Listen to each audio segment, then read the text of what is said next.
오늘 이제 그 강의 주제는 오래된 것들의 역사입니다. 주된 내용은 이제 문화재에 관해서 이제 말씀을 드릴 거고요. 제 소개 먼저 하자면 저는 이제 문화재청 국립문화연구소 연구기획 과장 오춘영입니다. 제가 뭐 대학교 다닐 때나 대학교 졸업하고 이후에 계속 문화재 관련된 곳에서 일을 했거든요. 지금도 일을 하고 있고, 그래서 제가 항상 했던 고민이 오늘 강의 내용에 많이 녹아 있어요. 그래서 문화재가 무엇인가, 왜 이런 현상이 발생하지? 라는 궁금증을 가지고 있고, 그거에 대한 해답을 지금 찾아가고 있는 과정이에요. 찾아가고 있는 과정이고, 그래 찾아가고 공부하고 있는데, 여러분보다는 그래도 좀 더 많이 알고 있다고 생각되는 것들을 정리해서 오늘 보여드리는 거예요. 그런 것이고, 그래서 이제 말씀드렸지만, 여러분이 보통 아는 문화재에 대해서 뭐 이것이 문화재다, 뭐 그런 문화재 자체의 말씀을 드리는 게 아니라, 문화재에 관련된 사회 현상들을 어떻게 이해할 것인가, 그런 부분들에 대해서 제가 공부한 것들을 나누는 그런 시간이 될 겁니다. 그러면은 시작을 할까요? 말씀드렸지만 이제 오늘의 키워드는 이제 문화재입니다. 문화재가 무엇인가, 어떤 것인가, 그런 거에 대한 질문들과 답을 이제 같이 알아가는 이제 그런 시간이 될 겁니다. 문화재가 뭐라고 생각을 하세요? 문화재. 뭐 여러 가지 머릿속에 떠오르는 생각들, 또 문화재는 어떻게 돼야 된다, 비슷한 생각들을 갖고 계신가요? 문화재는 소중하다거나 파괴되지 말아야 한다, 보호해야 한다, 또 외국에 나가 있는 것들은 환수돼야 된다, 이런 생각들을 가지고 계시잖아요. 그러면 왜 이런 생각을 하게 됐을까? 그러니까 여러분들이 스스로 공부해서 자가 발전해서 이 생각을 가지셨을까?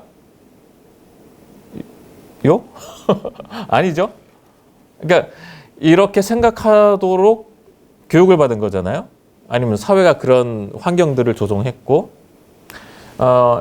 이렇게 우리가 생각하게 된 이유, 메커니즘, 그런 것들을 쭉 오늘 같이 공부를 할 겁니다. 비슷한 연장선에서 말씀드리면, 100년 전에는 문화재에 대해서 어떻게 생각했을까? 100년 전이면 언제죠? 네, 그렇죠. 일제강점기죠. 1920년 전후로. 그때에는 일제강점기에 일본인들이 우리나라의 문화재에 대해서 막 조사를 했고, 우리나라 문화재의 가치를 우리나라 사람들한테 뭐 알리고 그런 일들이 있었죠. 그래서 이제 뭐 근대적인 문화재 조사나 제도의 시작이 되는 그런 시기인데, 100년 전에는. 그래서 이제 어렴풋하게 이제 문화재가 무엇이다라고 이제 우리나라 사회에 이제 알려지고는 있었죠. 그런데 100년 전에는 문화재라는 단어는 존재하지 않았습니다. 대표적으로 존재했던 단어는 고적이고요. 또 200년 전에는 언제죠? 1820년 조선 대략 후기 말기. 그때에는 문화재에 대한 뭐 개념관념, 인식이 지금과는 물론 달랐을 것이고, 일제강점기와도 달랐겠죠. 어떤 형태였을까? 그렇지만 문화재에 대한 인식이 완전히 없었을까? 지금과 다르다고 해서 그랬을까요? 뭔가 오래된 거에 대한 보호의식이나 그런 행위는 있었을 거거든요. 뭐 간단한 증거로 신라시대에 만들어진 경주의 왕릉이나 첨성대 같은 것들, 그런 구조물들이 조선시대까지 계속 남았잖아요. 조선시대에 실제로 소용된 건 아니었어요. 직접 조선과 관련 없는 그런 옛날 기념물들도 잘 남아 있었거든요. 남겨야 된다고 생각을 했겠죠, 조선 사람들도. 그러니까 조선시대에도 문화재에 대한 어떤 인식, 그런 것은 지금과는 같지 않을지라도 있었을 거거든요. 그런 관점에서 오늘 얘기를 풀어갈 겁니다. 아까도 말씀드렸지만, 그래서 이런 오래된 것들에 대한 사회 현상, 역사를 쭉 이제 같이 알아볼 겁니다. 말씀드리는 게 어렵진 않죠. 네. 그래서 지금 이제 4장의 사진을 보여드립니다. 이게 뭔지 대략 아시죠? 네. 이 중에서 문화재랑 관련이 없는 게 어떤 걸까요? 앞에 계신 분? 어떤 것 같아요? 문화재랑 관련 없어 보이는 거?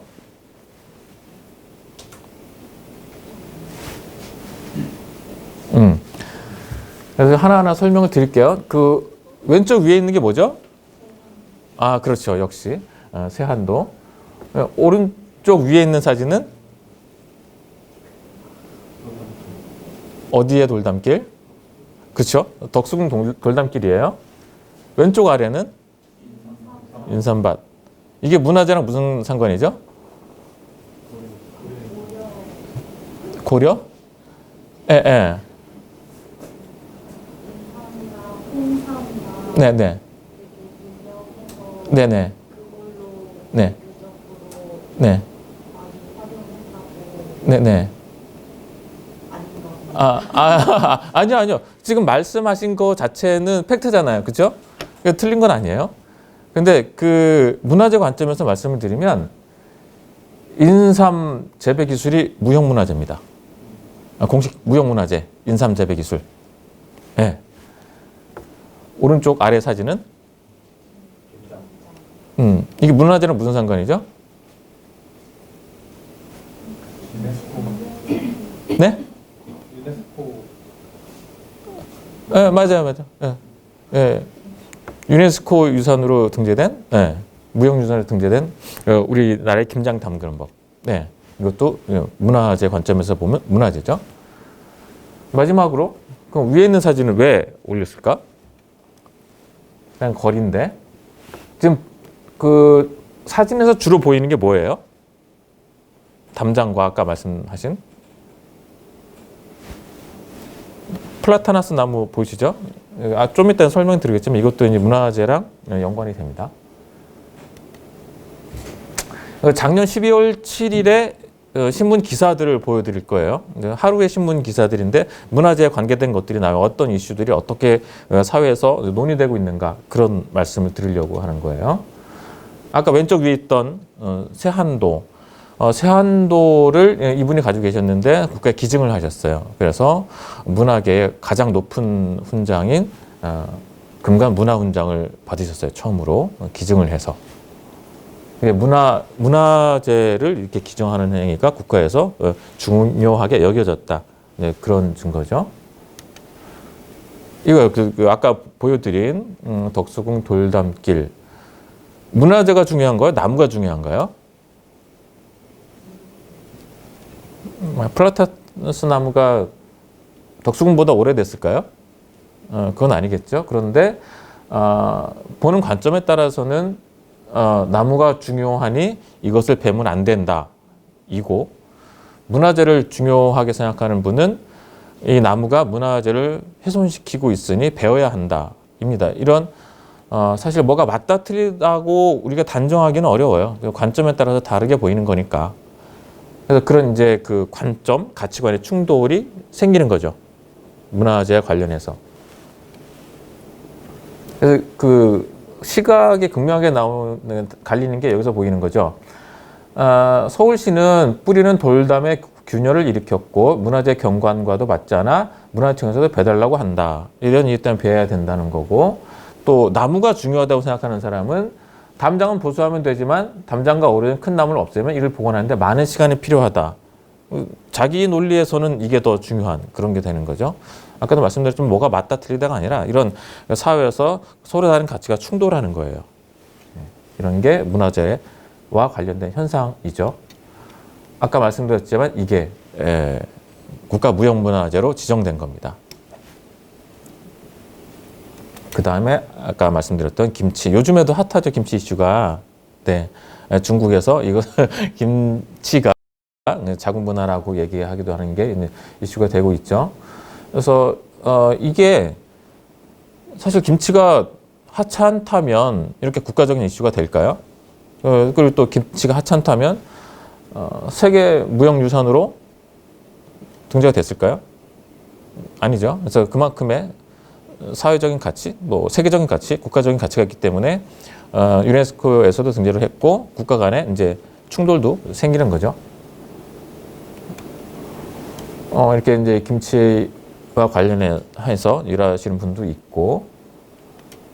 그래서 말씀드리지만 다시 질문을 던지는 거예요. 문화재는 가치 중립적인가? 어떻죠?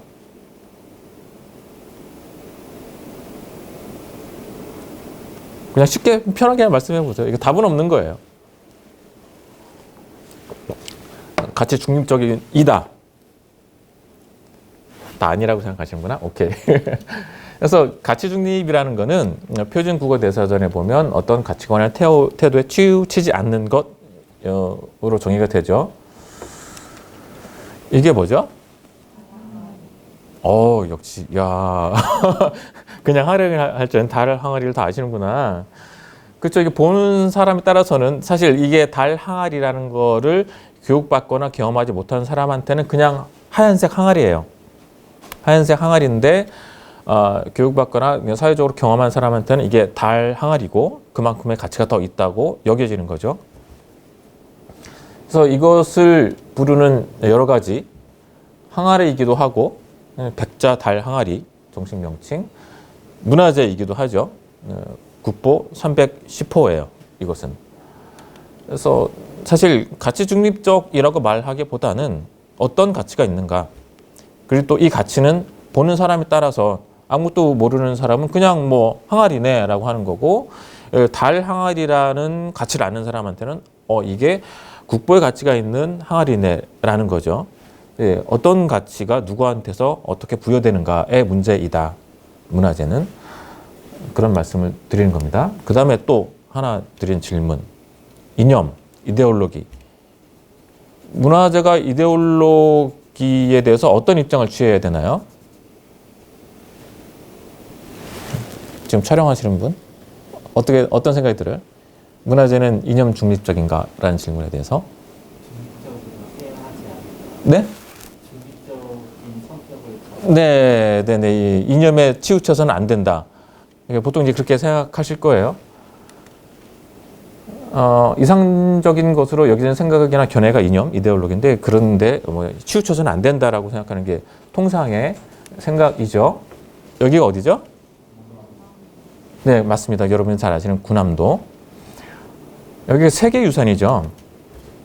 그냥 섬, 모르는 사람도 섬이기도 하고 인공섬이기도 하고 우리는 군함도로 부르고 있고 유네스코에서는 세계유산으로 지정을 했습니다.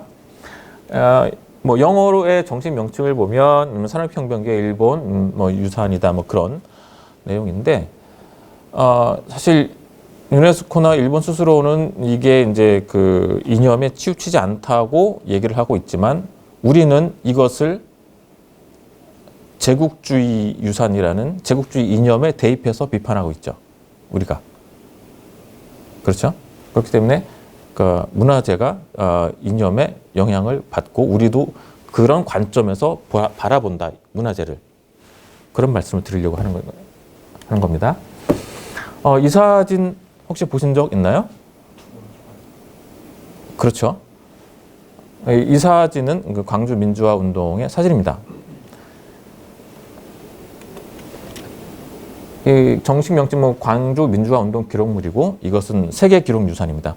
앞에 보신 이 사진은 유네스코 홈페이지에 처음에 딱 나오는 이 문화유산에 대해 기록 유산에 대해서 처음 나오는 그 대표 사진이에요. 광주 민주화 운동 기록물. 영문명에서도 보지만 민주주의와 관련이 된 민주주의가 이념이죠. 이데올로기. 그러니까 문화재가 사실 어떤 면에서 보면 이념 중립적이지도 않아요.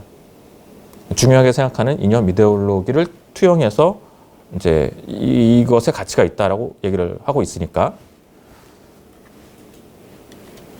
그래서 비슷하게 해서 말씀드리지만 이제 가치가 있는 것이고 그 가치 중에 우리 사회가 어떤 가치를 선택하느냐의 문제예요. 뭐가 더 중요하다. 그런 것들. 사실 가치 중립적이기도 어려운 게 문화재입니다.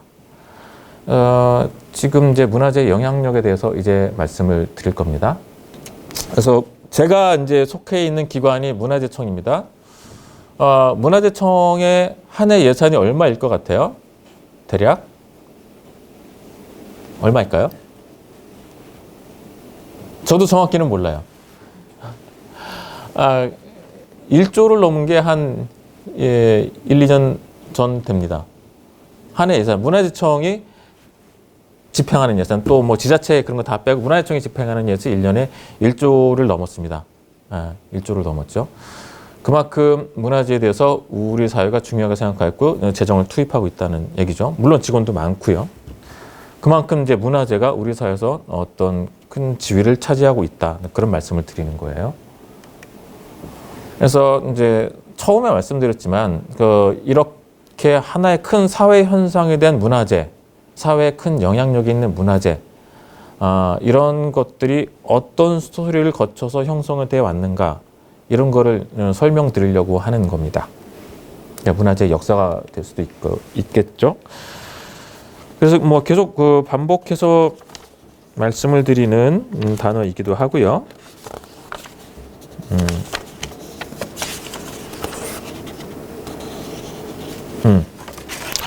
그래서 다시 이제 아까 처음에 드렸던 질문, 문화재는 무엇인가?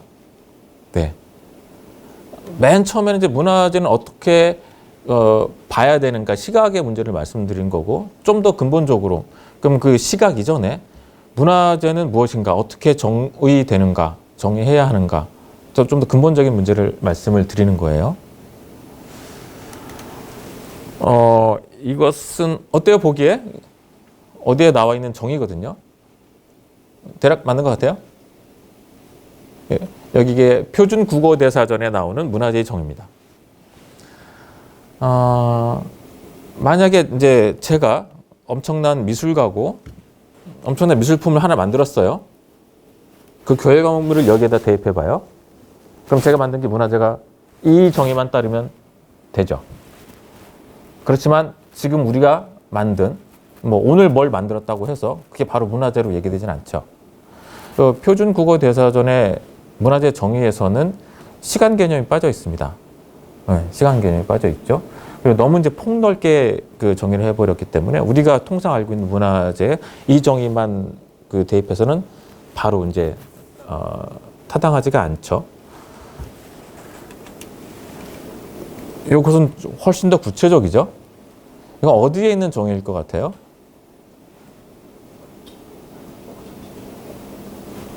어디에 있는 정의일까요? 말이 좀 딱딱하면 법입니다. 이게 문화재보호법에 있는 문화재의 정의입니다. 예, 문화재보호법에 있는 문화재의 정의고, 되게 이제 구체적으로 정의를 했고, 아까 잠깐 말씀드렸지만, 정의에서 이데올로기가 나오죠. 국가, 민족, 이런 거를 지향하는, 이데올로기적인 냄새가 나는 그런 정의죠. 여기는 다 좋은데 되게 디테일한데 여기에도 좀 빠져 있는 게 있는 것 같아요. 그게 뭘까요? 뭐가 빠져 있을까요? 아까 말씀드렸지만 지금 우리가 오늘 쭉 보고자 하는 것은 문화재의 현상에 관한 역사, 이 현상이 어떻게 이제 흘러왔는가에 대해서 보려고 하는 거거든요. 그런 관점에서 보면 이 정의에 한계가 있습니다. 이 정의 틀린 정의라고 말씀드리는 건 아니고, 이것도 법적으로는 우리가 이제 절대적으로 따르는 정의이긴 한데, 이 역사를 살펴보기에는 부족한 점이 있어요. 뭔가 생각이 떠오르나요? 안 떠오르죠?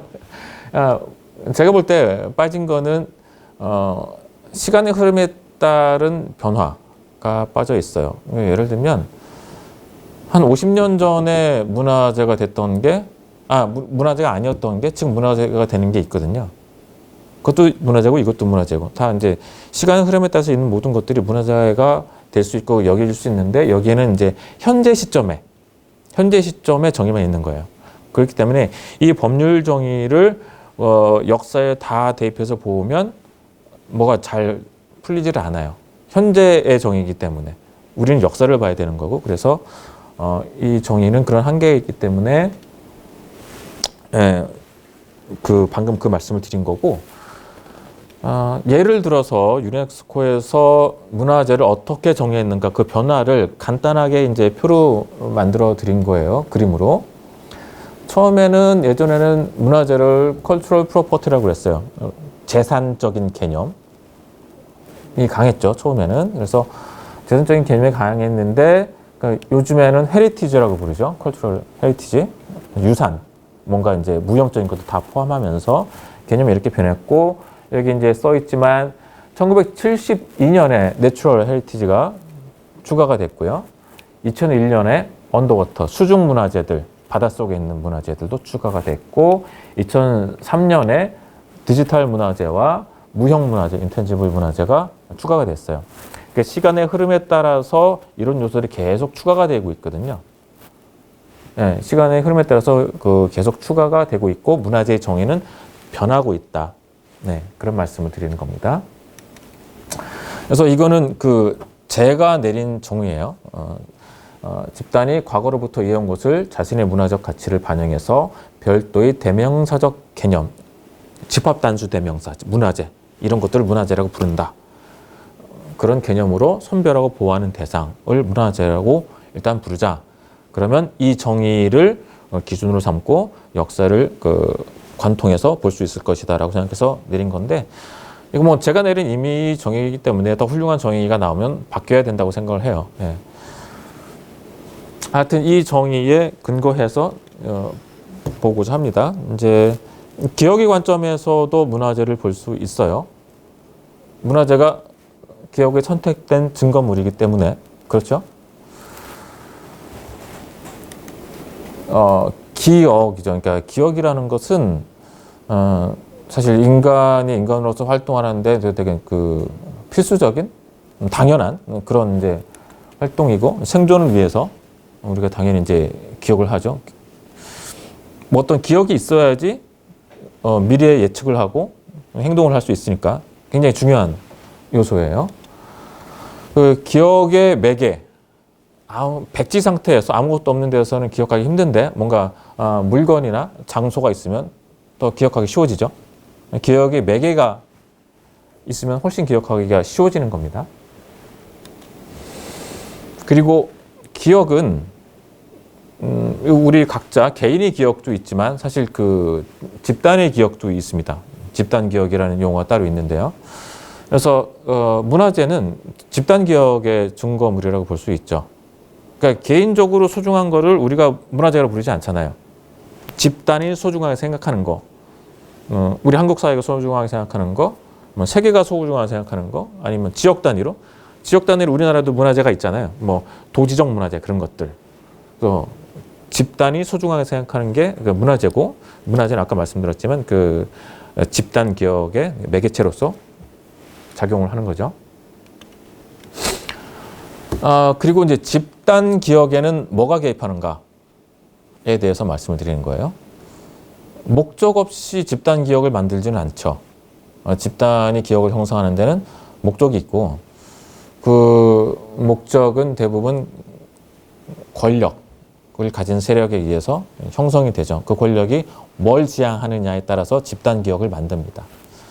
왕조 시대에는 왕의 권력이 제일 중요했고요. 그거를 중심으로 이제 집단 기억이나 기억의 매개체 그런 것들이 형성이 되고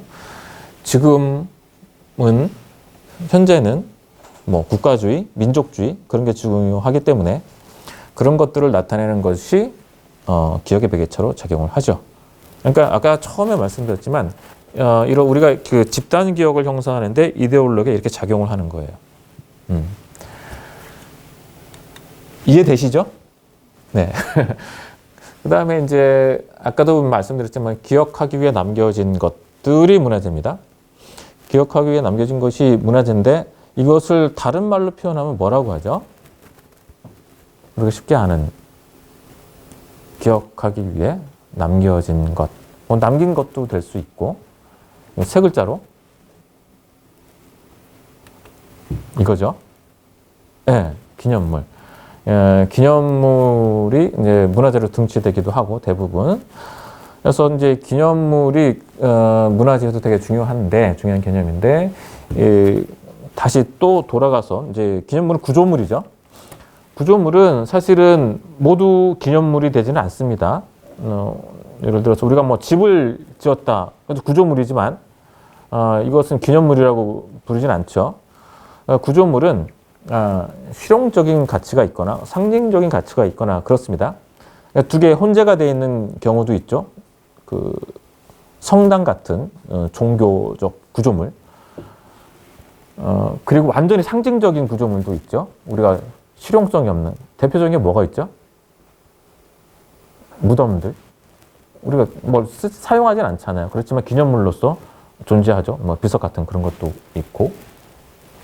그래서 구조물은 실용적으로도 만들고 상징적으로도 만드는데 어디에 더 무게 중심을 두느냐에 따라서 경계선이 명확하게 있는 건 아니라고 봐요. 어디에 더 그 중심을 두느냐에 따라서 다르게 평가될 수 있다라는 그런 말씀을 또 드리는 거고. 이제 구조물을 만드는 이유, 또 특히 상징적인 구조물을 만드는 이유는 그 상징적인 구조물이 사회에서 어떤 역할을 하길 바라기 때문이죠. 그것은 이제 경외, 그 구조물을 보는 사람들이 여기에 경외감을 가져라라는 거죠. 그런 목적에서 이런 것들을 만든다고 봅니다. 이 경외물에 이제 상징적인 가치를 부여하는 것, 뭐 같은 말씀 계속 드리는 거예요. 이해되시죠? 예.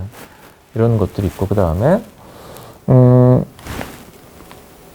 아까도 말씀드렸지만 남겨짐의 유지, 계속 이게 남아 있어야 하기 때문에 만드는 거죠. 이런 것들을. 무덤을 아까 잠깐 말씀드렸는데, 무덤을 예를 들면 여기 박물관에 흥수아이가 있잖아요. 흥수아이가 이제 매장될 때에는 기념물의 개념이 있었을까요? 없었을까요? 없었겠죠. 그냥 땅속에 묻히기만 하고 끝났으니까. 그렇지만 우리가 무덤으로 알고 있는 고인돌 같은 거, 고인돌, 그것은 단순히 실용적인 매장하기 위한 가치만 있었을까요? 그렇게 큰 공력을 들여서 만든 거, 보여지기 위해서 만들었잖아요. 그래서 인류가 집단을 형성하고 권력을 만들면서 어느 정도 이제 권력 크기가 커지면 그 단계에서 이제 이런 상징적인 기념물을 만들었다고 봅니다. 큰 거대 무덤 같은 것들. 그래서 제가 임의로 붙인 이름이지만 기념물의 시대가 열리는 거죠. 고인돌이나 그런 큰 거대 기념물이 만들어지는 청동기 시대 이후 보통 알고 있는 기념물 시대가 열리는 것이고, 많은 기념물이 만들어집니다. 청동기 시대 이후에. 아시겠지만 기념물은 공간, 경관을 의도적으로 변화시키죠. 네, 변화시켜서 그 공간을 경험한 사람들한테 어떤 다른 이제 생각, 그 의도하는 생각을 하게 만드는 거죠. 기념물을 만든 사람들이. 그래서 이제 그 아까 계속 말씀드리는 그 대표적인 고대 기념물들은 무덤이고, 이 무덤은 그 죽음을 정치적으로 활용한 것으로 볼 수 있겠다. 그런 말씀을 드리는 겁니다. 이런 것들 대표적으로 그냥 단순히 죽어서 끝나고 그런 게 아니라 죽음이라는 게 굉장히 중요한 그 의미를 가지게 사회적으로 만드는 것들이 이렇게 고대의 그 거대 기념물들, 네, 이고, 뭐 단순히 저만 드리는 말씀이 아니라 이제 실제로 학자들이 이런 얘기를 하죠. 죽음의 고고학이라는 그 책을 보면 이런 얘기가 있습니다. 안치 장소들은 그 일부 혹은 심지어 전부가 보이지 않게 되고 금방 잊힐 수도 있지만 그렇지 않고 뚜렷이 드러나 보이도록 표시가 되거나 기념물이 되는 경우도 허다하다. 죽음이 경관 속에 새겨지는 것이다. 그래서 산자들이 언제든 그 사건과 그 지점을 볼 때마다 혹은 생각만 해도 다시 경험을 하게 된다. 제가 말씀드렸던 그런 현상들이 기념물을 통해서 일어나는 거죠. 무덤은 그저 죽은 몸을 집어넣은 그런 것만은 아니다. 이것은 권력의 표상들이다.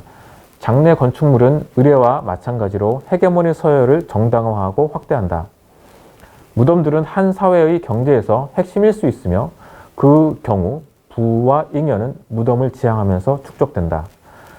무덤은 흔히 많은 수의 작은 요소들로 응대하고 견고하며 아름답고 육중하게 구축됨으로써 마치 죽음을 극복한 듯 보이는 영구불변의 효과를 얻는다. 이 기념물의 영구성은 사람들이 살았던 경관을 영원히 바꾸어 놓으며 미래 세대들에게는 시공간이 고정된 점이 된다. 기념물 구축이라는 행위를 통해서 사회에 시간적으로 큰 영향을 주려고 하는 행위가 고대로부터 있었던 거죠. 그런 걸 말씀드리는 겁니다. 이게 어디 있는 뭐죠? 이게 뭔지는 아시죠? 고인돌이죠? 맞습니다. 강화, 이제 많이 아는 강화 부근의 고인돌, 세계유산인. 아까도 말씀드린 피라미드처럼 고대의 이런 그 정치적 목적을 실현하기 위한 기념물이 우리나라에도 만들어졌다고 볼 수 있는 거죠. 실용적인 목적으로 만든 건 아닐 거 아니에요. 그죠? 그 목적이, 다른 목적이 있는. 이거 뭐죠? 네? 그렇죠. 이건 역시 고인돌이죠. 이건 역시 세계유산으로 지정된 그 화순 지역의 고인돌입니다. 이렇게 아까 뭐 강화도처럼 한 길을 조성하기도 하지만 여러 개를 군집으로 조성해서 이게 또 다른 경관 변화를 주고 있고 여기에 사는 사람들의 생각을 권력이 어떤 방향에 유도했다고 볼 수도 있는 거죠. 그래서 거대 무덤, 아까 말씀드렸던 사회적 거대 권력이 발생해서 가능했던 것이고 그것을 통해서 사회 권력이 의도하는 바가 있었을 것이다. 헤게모니 그런 것들. 거대 무덤 유지는 권력의 유지와 등치될 수 있는 것이다. 아까 계속 이제 그 선사시대 오래된 것들을 보여드렸는데 역사시대로 넘어와서 이게 뭐죠? 그쵸. 왕릉이죠. 누구 능인가요? 알 수가 없겠죠. 4대 세종왕의 능입니다. 영릉. 멋지죠? 사실 그 조선시대에도 고대처럼 무덤이 중요했습니다. 무덤이 아까와 그 같은 연장선에서 사회적인 역할을 한 거죠. 이렇게 이제 영험한 공간을 꾸며서 왕조 이데올로기의 중요성을 사회에 각인시키는 그런 역할을 하지 않았을까 하는 거고요.